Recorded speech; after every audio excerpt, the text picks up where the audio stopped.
How fast can a child learn a musical instrument compared to an adult? How fast can they learn a second or third language? They learn fast, right? Because why? How many people you hear a song and it'll take you back to when you were a child? Raise your hand. How many people it's not a song, but maybe it's a fragrance or a food that will take you back decades? Because information combined with emotion became a long-term memory, right? Because we're not logical, we're what? We don't do things logically all the time. We do things what? Emotionally, right? Because we're not logical, we're biological. Everyone wants to write this down. All learning is state dependent. That the emotional state that you feel when you're learning something gets anchored to the learning. Does that make sense? By the way, what was the state that you felt back in school? Bored, and the other half of the class is like confused, right?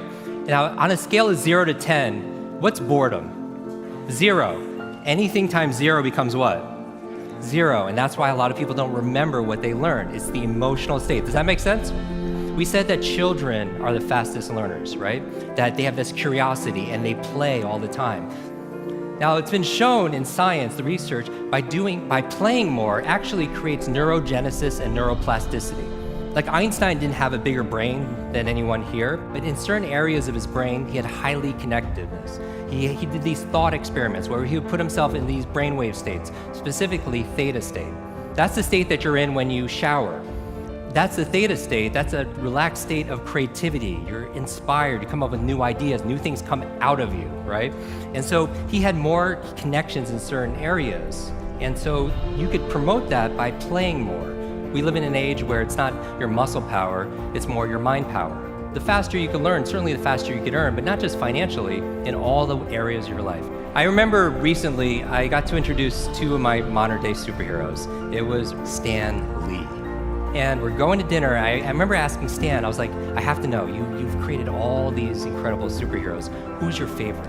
And he looks at me without a blink, he's like, Iron Man. And then he's like, Jim, who's your favorite superhero? I was like, Spider-Man. And without a pause, he says, with great power comes... The opposite is also true. With great responsibility comes great power.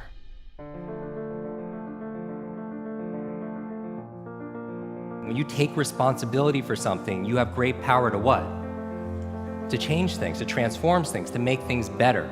You want to build a physical muscle, you give it what? Nutrition. Same thing with your mental muscles. Information combined with emotion becomes a long-term memory, right? The state that you learn something in, the mood and the feelings that you learn something in gets attached to what you want to learn. I'm going to give you 6 keys to learn anything faster. You can write these down. I want you to remember, be fast. Be fast. 6 keys to learn any subject or skill faster. So the B in be fast stands for believe. Because if you believe you can or believe you can't, either way, what? Either way, you're right. All behavior is belief-driven. How many people here talking about memory, because memory, forgetting is a state. A lot of people say, oh, I have a bad memory, right? They always think I have memory, or I have focus, or I don't have focus, or I have creativity, I don't have creativity. I want you to scrap that. Creativity is not something you have, it's something you do. Memory is not something you have, it's something you do. There's no such thing as a good or bad memory. There's just a trained memory and an untrained memory. Your brain is like a supercomputer, and your self-talk is a program it will run. So if you tell yourself you're not good at remembering names, you will not remember the name of the next person you meet because you programmed your supercomputer not to. Your mind is always eavesdropping on your self-talk. And so the challenge here is this: too much information, too little time. The amount of information is doubling at dizzying speed, but how we learn it, how we remember it, has that changed at all? Your brain cycles through different brain waves. Beta is when you're most awake, delta is when you're asleep, theta is right above delta. That's the state of creativity we talked about. Like in between theta and beta, when you're most awake, is a state called alpha. Right? It's a state you go in when you meditate, states you go into when you do deep breathing, state you're also in when you watch television. The alpha state is a great state to learn in though. So how do you keep your brain active? So smart devices could be extremely convenient. I'll give you a third villain: digital dementia. This is the idea that we're outsourcing our brains to our smart devices. We're so reliant on our smartphones that our smartphones are making us stupid. It's convenient. I don't want to memorize 500 phone numbers, but we've lost the ability to memorize one. There is no learning without remembering. So B is believe. Believe you can, believe you can. Now the E, I'm gonna go through these really fast, is exercise. Exercise. And what I mean by this is I mean physical exercise. Because your brain, the primary function of your brain is to control your movement. As your body moves, your brain grooves. If you want to learn any subject or skill faster, the F is to forget. Forget.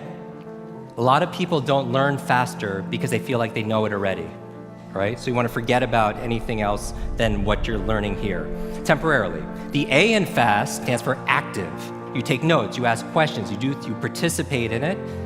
The S in FAST stands for state, that all learning is state dependent.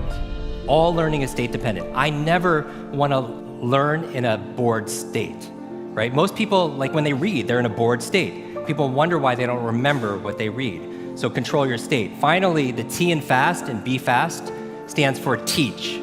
You learn with the intention of teaching it to somebody else. If you had to teach this to somebody when you got back home, your team, your family, your friends, would you learn it differently, right? So you learn with the intention of teaching to somebody else. Because when you teach something, you get to learn it twice. Let me close with this. When I got home, there was a package waiting for me. I opened up. I don't know if you could put the slide on, please. I opened it up and there's this photograph. There's a photograph of me and the entire cast of X-Men. And even better than Halle Berry and Jennifer Lawrence and everything that's on there was the note from the chairman. It said this: Jim, thank you so much for sharing your superpowers with all of us. I know you've been looking for your superhero school since you were a kid. Here's your class photo. So my question for you is this: if you could go back to that child inside of you, that younger self, and right now tell them something that they need to hear, what would that be? And if you were to go in the future, 1 year, 2 years, 5 years, 10 years ahead in the future, I believe you have wisdom inside of you. I believe you have greatness inside of you. If you were to project 10 years ahead of time and look back on this day right now, what does your current self need to hear from your future self? I have a quote that I get quoted on more than anything else. It talks about an egg and stress, that your egg is like your life, that if an egg is broken by an outside force, life ends. But if it's broken by an inside force, life begins. And all great things begin on the inside.